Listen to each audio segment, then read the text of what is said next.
ቀደም ብለው እንደነገሯችሁ ብዙ ትግሎችን ስናልፍ አሁን ደግሞ የኔን ግማሽ ሸክም ደግሞ እንደዚሁ ቀሲስ ተረክበውልኛል ማለት ነው።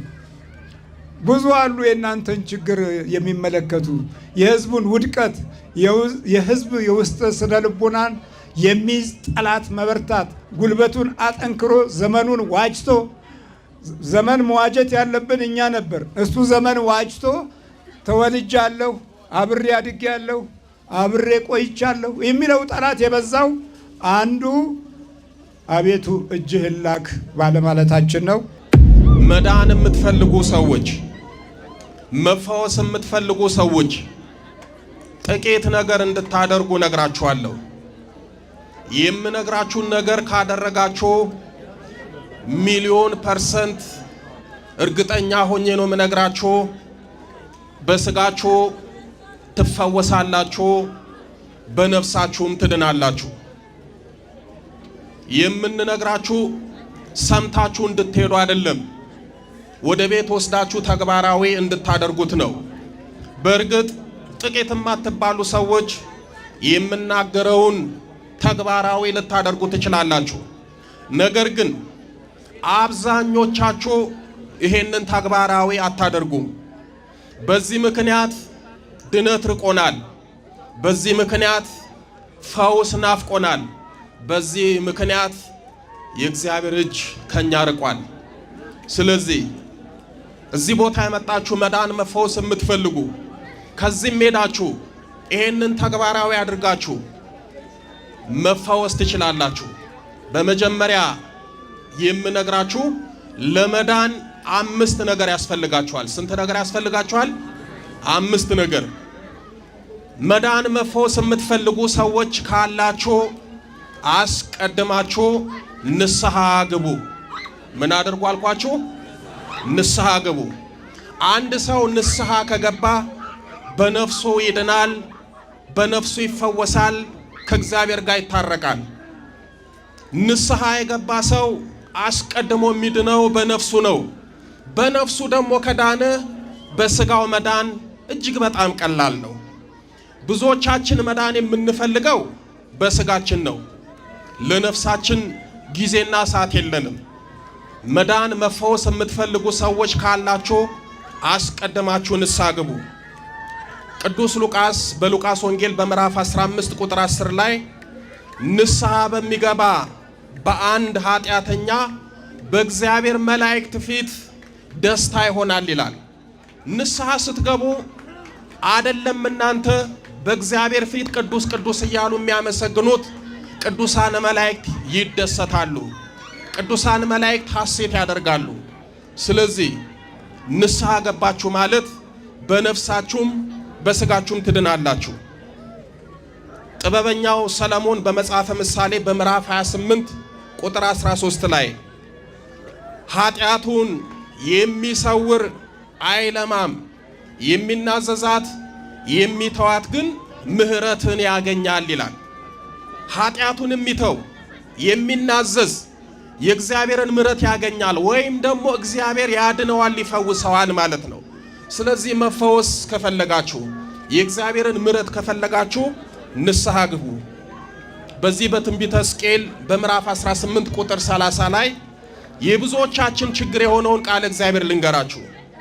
ኃጢአታችሁ በሉ እስኪ እንቅፋት እንዳይሆንባችሁ ከኃጢአታችሁ ሁሉ ተመለሱ። ኃጢአት ምን እንዳይሆንባችሁ? እንቅፋት እንዳይሆንባችሁ። ኃጢአት ንስሐ አለመግባት ለድነት ትልቅ እንቅፋት ነው። ስለዚህ የራሳችን ኃጢአት ለራሳችን ድህነት ለራሳችን ፈውስ እንቅፋት እንዳይሆንብን ንስሐ እንግባ። ሁለተኛው ጸልዩ። ምን አልኳችሁ? ጸልዩ። ጸልዩ ብቻ አይደለም። ቅዱስ ጳውሎስ በአንደኛ ተሰሎንቄ በምዕራፍ 5 ቁጥር 17 ላይ ሳታቋርጡ ጸልዩ አለ። ምን ሳታደርጉ? ሳታቋርጡ። ጠዋትና ማታ ባላችሁ ጊዜና ሰዓት ጸሎትን ሳታቋርጡ ሳትተዉ በርትታችሁ ጸልዩ። የምትጸልዩ ከሆነ እግዚአብሔር ይሰማችኋል። የምትጸልዩ ከሆነ ክፉ መንፈስ ይርቃችኋል። የምትጸልዩ ከሆነ መንፈስ ቅዱስ ይቀርባችኋል። የምትጸልዩ ከሆነ እግዚአብሔር የምሕረት እጁን ይልክላችኋል። ስለዚህ ጸልዩ። ቅዱስ ማቴዎስ በምዕራፍ 26 ቁጥር 41 ላይ ወደ ፈተና እንዳትገቡ ትጉና ጸልዩ፣ መንፈስ ተዘጋጅቷል፣ ሥጋ ግን ደካማ ነው ይላል። ወደ ፈተና እንዳትገቡ ምን አድርጉና ጸልዩ? ጸልዩ ነው ወይስ ትጉና ጸልዩ? ትጉና ጸልዩ። ትጉና ጸልዩ ማለት ጠዋትና ማታ ለጸሎት ጊዜና ሰዓት ሰጥተን ለአምልኮት ጊዜ አመቻችተን ሳናቋርጥ በትጋት መጸለይ ነው። ጸልዩ አይደለም የተባልነው፣ ትጉና ጸልዩ። ችግሩ ደግሞ ተክተን እንዳንጸልይ ራሱ እዛው ላይ ይናገራል። ሥጋ ደካማ ነው፣ መንፈሳችን ግን ለመጸለይ ይሻል ይፈልጋል። ብዙዎቻችሁ ማታ ለመጸለይ መንፈሳዊ ሞራል ያድርባችኋል፣ ሲመሽ ግን ጸሎቱን ትተዋላችሁ። ጠዋት ለመጸለይ ትፈልጋላችሁ፣ መንፈሳዊ ሞራል አላችሁ፣ ሰዓት ትጸልዩ ከቤታችሁ ውልቅ ብላችሁ ትወጣላችሁ። እኔ ብዙ ጊዜ የምናገረው አንድ ነገር አለ። ጊዜ የለኝም፣ አይመቸኝም፣ እንደው የተጣበበ ጊዜ ነው ያለኝ እምትሉ ሰዎች እንደው በመብርሃን አደራ ነው ምላችሁ፣ ብታጡ ለሁለት ጸሎት ጊዜ አትጡ። ለስንት አልኳችሁ? ለሁለት። ጊዜ የሌላችሁ ሰዎች ማታ ከመተኛታችሁ በፊት የዕለት ውዳሴ ማርያም አድርሳችሁ ቅድስት ሆይ ለምኝልን ብላችሁ እናታችሁን ድንግል ማርያምን ተማጽናችሁ ተኙ። ውዳሴ ማርያም የሚጸልይ እመቤታችን ትሰማዋለች።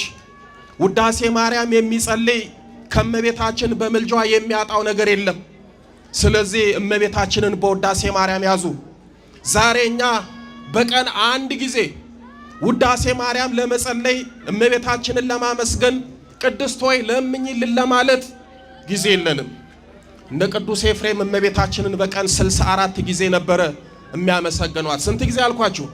64። በቀን አንድ ጊዜ ውዳሴ ማርያም የማንጸልይ ሰዎች እመቤታችን በቅዱስ ኤፍሬም አይን ካየችን ስለ እውነት በፊቷ ከገለባ ይልቅ እንቀላለን፣ ፍሬ ቢስ እንሆናለን። እመቤታችንን ያዟት። ዝም ብሎ እመቤታችንን እወድሻለሁ፣ አከብርሻለሁ፣ የአምላክ እናት ነሽ እያሉ መጥራት ሳይሆን እንደ አባቶቻችን ውዳሴ ማርያም እያደረሳችሁ ጥሯት። ሌላው ጊዜ ሌላችሁ እንደው ነገ ብትሞቱ ለፍርድ የምትቆሙት ሥላሴ ፊት ነው። ስለዚህ ጊዜ ከሌላችሁ ቢያንስ ጠዋት ሰይፈ ሥላሴን ጸልያችሁ ውጡ። ምን ጸልያችሁ ውጡ? ሰይፈ ሥላሴ። ሰይፈ ሥላሴን የሚጸልይ ሰው መጽሐፉን ተመልከቱት፣ መቅድሙን አንብቡት። አጥርጥሶ ድንበር አፍርሶ የሚመጣውን ጠላት አጋዕዝተ ዓለም ሥላሴ ያርቁለታል። ዛሬ ስለማንጸልይ ነው ሕይወታችን ሁሉ የተመሰቃቀለው፣ በክፉ መንፈስ ግራ የተጋባ ነው። ሰይፈ ሥላሴን የምትጸልዩ ሰዎች ልብ ብላችሁ አዳምጦኝ። መተት እሱ ላይ አይሰራም፣ ቢሰራም ይፈታለታል፣ ቢታደስበትም ይርቅለታል። ሥላሴን የያዘ ሰው ምንም አይሆንም። አባ ስብሐት ለአብ የተባሉ የጎንደር ጻድቅ ይህንን መጽሐፍ ሲጸልዩት ለመጀመሪያ ጊዜ ደርሰውት መጽሐፉን ሲያነቡት በጣም ይገርማቸዋል። ሰይፈ ሥላሴን ሲጸልዩ አጋንንት አይኑ ሲፈርጥ ወገቡ ሲቆመጥ አይተው ይሄማ ምን ጸሎት ነው? የሥላሴ ሰይፍ ነው እንጂ አሉት። በዛው ሰይፈ ሥላሴ ተባለ። ስለዚህ ከላይ ሥላሴን ከታች እመቤታችንን ከያዛችሁ ምን ትሆናላችሁ? ምንም። ግን የተቸገርነው ይህንን ሳናድርግ ቀርተን ነው። ለሥላሴ ጊዜ አጣን፣ ለድንግል ማርያም ጊዜ አጣን፣ ለጸሎት ጊዜ አጣን።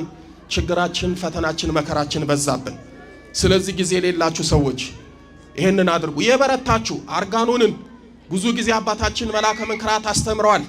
አርጋኖን በማይታወቅበት ከ20 ከ30 ዓመት በፊት ምናልባት በገዳም ያሉ አባቶች ብቻ በሚጸልዩበት ዘመን አርጋኖንን ጸልዩ እያሉ አስተምረዋል። የእሳቸውን ትምህርት ሰምተው ከመቤታችን ጋር ተወዳጅተው ከመቤታችን ብዙ ነገር ያተረፉ ሰዎች አሉ። ዛሬም አርጋኖንን ጸልዩ፣ ሰይፈ መለኮትን ጸልዩ፣ ዳዊት ጸልዩ። የበረታችሁ ሰዎች ቅዱሳን መላእክት፣ ጻድቃን፣ ሰማዕታትንም ተማጸኗቸው። ለምሳሌ ዛሬ ሊቀ መላኩ ቅዱስ ሩፋኤል ነው አይደለ? በዚህ ቀን የበረታችሁ ሰዎች ድርሳኑን መጸለይ ካልሆነላችሁ ከቤት ስትወጡ የቅዱስ ሩፋኤልን መልኩን ጸልዩት። የቅዱስ ሩፋኤልን መልክ የሚጸልይ የቅዱስ ሩፋኤልን መላካዊ እርዳታ ያገኛል። ቅዱስ ሩፋኤል ይቆምለታል፣ ክፉ መንፈስንም ያሳድድለታል። የእነ ቅዱስ ሚካኤልን የሌሎቹንም እንደዚህ ያደረጋችሁ ጸሉ። ሶስተኛ ስገዱ። ምን አድርጉ? ስገዱ። አባታችን ከ40 ዓመት በላይ ስለ አምልኮት ስግደት ሲያስተምሩ ምንድነው ደግሞ የአምልኮት ስግደት እንዲህ አይነት ስግደት አለ እንዴ እየተባለ ብዙ ውዝግብ በተነሳበት ጊዜ እሳቸው የአምልኮት ስግደት እያስተማሩ ዛሬ እንድትሰግዱ አድርጓቸዋል። በእርግጥ ቤተክርስቲያንም ስገዱ ትላለች። ነገር ግን ጧት ማታ ልክ ጸሎት እንደምትጸልዩት ሁሉ እየሰገዳችሁ ጉልበታችሁን ወዛችሁን መስዋዕት አድርጋችሁ አቅርቡ እያሉ ብዙ ዓመት አስተምሯል። ስለዚህ የበረታችሁ ስገዱ። ነቢየ እግዚአብሔር ቅዱስ ዳዊት በመዝሙር 96 ቁጥር 9 ላይ በቅድስናው ስፍራ በሉ እስኪ፣ በቅድስናው ስፍራ ለእግዚአብሔር ስገዱ። ለማን ስገዱ? ለእግዚአብሔር። የቅድስና ስፍራ የተባለው ቤተክርስቲያን ነው። የቅድስና ስፍራ የተባለው ቤታችሁ ውስጥ ያለው የጸሎት ቦታችሁ ነው። እዛ ቦታ ላይ ስገዱ። በነገራችን ላይ ስግደት ቀላል ነገር እንዳይመስላችሁ። የሚሰግድ ሰው ጉልበቱን፣ ወዙን፣ ድካሙን ለእግዚአብሔር መስዋዕት አድርጎ ነው የሚያቀርበው። የትኛውንም ገድለ ቅዱሳን ስትመለከቱ ቅዱሳን አባቶቻችን በእውነት በሰው ሕሊና በሰው ልቦና ሊታሰብ የማይችለውን አይደለም ለማሰብ ለመቁጠር እንኳን የሚከብደውን ስግደት ሲሰግዱ እናያለን። እንደው ለምሳሌ ልንገራችሁ፣ ብዙ ጊዜ እንደ ምሳሌ የምጠቀማቸውን አቡነ እስትንፋሰ ክርስቶስን ተመልከቱ። ገድላቸውን ስትመለከቱ አቡነ እስትንፋሰ ክርስቶስ በየቀኑ 90,000 ይሰግዱ ነበር ይላል። ስንት ይሰግዱ ነበር? 90,000። ዛሬኛ 90 ለመስገድ ጉልበትና አቅም አጥተናል። 90 ጊዜ ወድቆ ለመነሳት መንፈሳዊ ኃይልና ሞራል የለንም። አቡነ እስትንፋሰ ክርስቶስ በቀን 90,000 ስግደት ይሰግዱ ነበረ። አንድ ሰው አቡነ እስትንፋሰ ክርስቶስ በየቀኑ 90,000 የሚሰግደው ስግደት እንደው 90,000 ልስገድ ካለ ስንት ጊዜ ይፈጅበታል የሚለው ቀላል ሂሳብ ልስጣችሁ። ይህንን ብታደርጉ የአቡነ እስትንፋሰ ክርስቶስን የስግደት በረከት ታገኛላችሁ። ለምሳሌ አንድ ሰው እንደው የበረታ የጎበዘ ሰው በቀን 250 ሰገደ እንበል። ስንት አልኳችሁ? 250 በየቀኑ ቢሰግድ በአንድ ወር ውስጥ ስንት ቀን አለ? 30 ቀን። 250 ሲባዛ በ30 ስንት ይመጣል? ስልክ አላችሁ፣ እዛ ላይ ማየት ትችላላችሁ። 7500 ይመጣል። ስለዚህ በየቀኑ 250 የምትሰግዱ ከሆነ በየቀኑ 250 ጊዜ ሰግዳችሁ አጋንንትን የምትቀጠቅጡ ከሆነ በአንድ ወር ውስጥ 7500 ጊዜ ትሰግዳላችሁ። በአንድ ዓመት ውስጥ ስንት ወር አለ? ስንት ወር አለ? 12። 7500 ሲባዛ በ12 90,000 ይመጣል። አሁን እናንተ 90,000 ልስገድ ብትሉ ስንት ዓመት ይፈጅባችኋል? አንድ ዓመት። እኛ 90,000 ለመስገድ አንድ ዓመት ይፈጅብናል። አቡነ እስትንፋሰ ክርስቶስ 90,000 ለመስገድ ስንት ቀን ይፈጅባቸዋል? አንድ። አያችሁ አይደል ልዩነታችንን? አያችሁ አይደል ባዶነታችንን? ስለዚህ በቅድስናው ስፍራ እንዳቀማችሁ ስገዱ። አራተኛው ብዙ ጊዜ የሚናገሩት እሳቸው አሉ። ቀጥቅጡ ይላሉ። በመቁጠሪያ ቀጥቅጡ። አሁን ምን አይነት ትምህርት እንደመጣ አላቅም።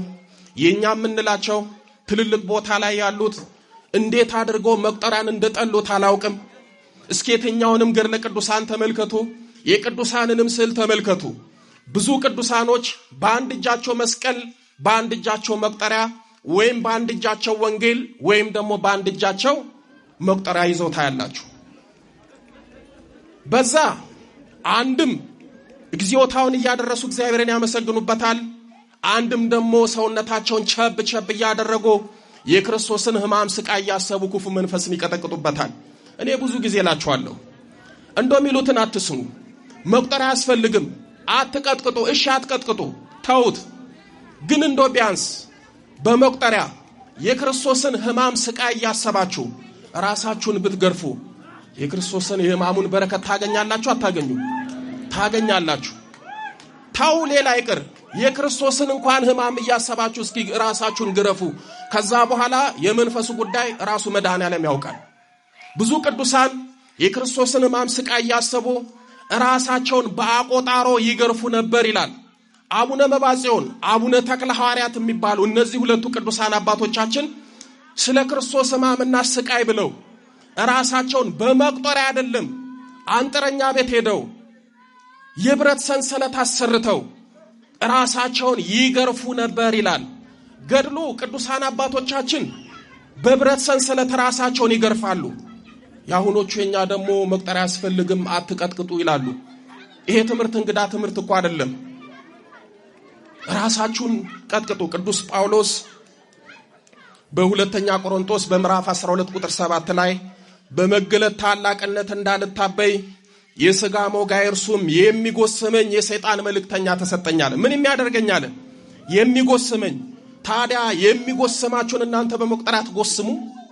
በመቁጠሪያ መጎሰም ኃጢአት ነው? ኃጢአት አይደለም። እንዲህ ያሉ ነው የምትጠቀሙበትን አጋንንትን ድል የምታረጉበትን ከሕይወታችሁ የምታርቁበትን መንፈሳዊ የጦር ዕቃ የሚያጥላሉት። እንዴት አይነት አለመታደል እንደሆነ አላውቅም። ስለዚህ መዳን የምትፈልጉ ሰዎች ቀጥቅጡ። ሌላው አምስተኛ ምነግራችሁ መዳን ከፈለጋችሁ የክርስቶስን ቅዱስ ሥጋውንና ክቡር ደሙን ተቀበሉ። ብዙ ጊዜ የሚናገሩት የሚያስተምሩት ይሄንን እያደረጋችሁ በነፍሳችሁ ዳኑ፣ ከዛ በሥጋም ትድናላችሁ፣ መንፈሱ ይጋለጣል፣ እናንተ እዛ ጨርሳችሁ ትመጣላችሁ። እዚህ ሲመጣ አገልግሎቱ ስራው ለሳቸውም ለኛም ይቀለናል። ቅዱስ ሥጋውን ክቡር ደሙን ተቀበሉ። ቤተ ክርስቲያንም ማሰሮ ዝክርም ዘክሮ ድሆችንም ምርዶ የትኛውንም የጽድቅ ሥራ ስሩ። የዚህ ሁሉ የመንፈሳዊ በረከት ማሰሪያው ቅዱስ ሥጋውና ክቡር ደሙ ነው። ቅዱስ ዮሐንስ በዮሐንስ ወንጌል በምዕራፍ 6 ቁጥር 54 እስከ 56 ላይ ሥጋዬን የበላ ደሜን የጠጣ የዘላለም ሕይወት አለው ብሎ ጌታችን መድኃኒታችን ኢየሱስ ክርስቶስ ተናግሯል። ቁጥር 56 ላይ ሥጋዬን የበላ ደሜን የጠጣ እኔ በእርሱ እኖራለሁ እርሱ በእኔ ይኖራል ይላል። ሥጋው ደግሞ ስትቀበሉ ክርስቶስ በእናንተ ውስጥ ይኖራል። እናንተ ደግሞ በማን ውስጥ ትኖራላችሁ? በክርስቶስ ውስጥ። ክርስቶስ በእናንተ ውስጥ ካደረ፣ ጸጋ መለኮት እናንተ ውስጥ ካደረ ክፉ መንፈስን ያረቃል፣ ነፍሳችሁ ትድናለች፣ ዘላለማዊ ሕይወትን ትወርሳላችሁ። መዳን የምትፈልጉ ሰዎች ንስሐ ግቡ፣ ጸልዩ፣ ስገዱ፣ ቀጥቅጡ፣ ቅዱስ ቁርባን ተቀበሉ። ይሄንን ካደረጋችሁ በነፍሳችሁም በሥጋችሁም ትድናላችሁ፣ ትፈወሳላችሁ። እግዚአብሔር አምላካችን ፈውሱን፣ ድነቱን፣ ምሕረቱን ይላክልን። ሁላችሁም ድናችሁ ተፈውሳችሁ እግዚአብሔርን አመስግናችሁ አምላከ ቅዱስ ዮሐንስን አመስግናችሁ እመቤታችንን አመስግናችሁ ለመሄድ ያብቃችሁ። ወስብሐት ለእግዚአብሔር። ወደ ጸሎቱ እንሄዳለን።